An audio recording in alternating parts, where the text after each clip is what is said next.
Andrew Yang speaks at a press conference where he announced his candidacy for New York City Mayor Thursday, January 14, in Manhattan, New York.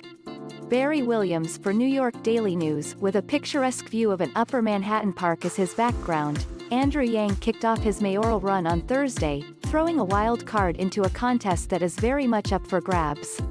"I launched a presidential campaign that not too many people were calling for before it happened, but turned into a movement with millions of Americans rallying around universal basic income and a new economy that works for us, the people," he said just outside Morningside Park. "Now that we are facing this historic crisis, I am aiming to unleash and channel that energy for a human-centered economy right here in New York, my home," Yang added.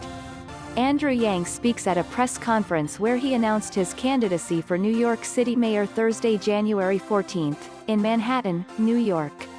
Barry Williams for New York Daily News, Yang's quirky demeanor and signature proposal to give all Americans a monthly paycheck made for a stronger-than-expected showing during the 2020 Democratic presidential campaign. But he faced tough questions about his level of commitment to New York right out of the gate. Days before the campaign launch, he told the New York Times he had spent much of the pandemic in upstate Paltz, saying, "Can you imagine trying to have 2 kids on virtual school in a 2-bedroom apartment, and then trying to do work yourself?" He was widely panned for the remarks. Andrew Yang poses with his family at a press conference where he announced his candidacy for New York City Mayor Thursday, January 14, in Manhattan, New York.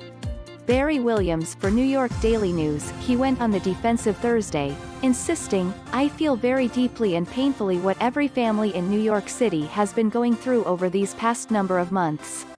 Asked about his feeble voting record in which he has skipped recent mayoral elections, he said, "Like some others, I may have taken our local government for granted. But that was something that was happening during good times in the city, and now we're in the midst of a crisis. It's a crisis situation and we all need to step up," he added. Yang announced a pared-down version of universal basic income, in which the poorest 500,000 New Yorkers would get $2,000 to $5,000 per year, at an annual cost of at least $1 billion to the city. He said Thursday details on how to pay for the undertaking as the city grapples with service cuts and massive tax revenue shortfalls would be forthcoming. "There are going to be some difficult decisions ahead," Yang said. "But we also need to try and grow our revenue. And I have some really exciting ways that I think that we can actually get some more money coming into the city's coffers that I'm going to be pumped to share with you all in a little bit."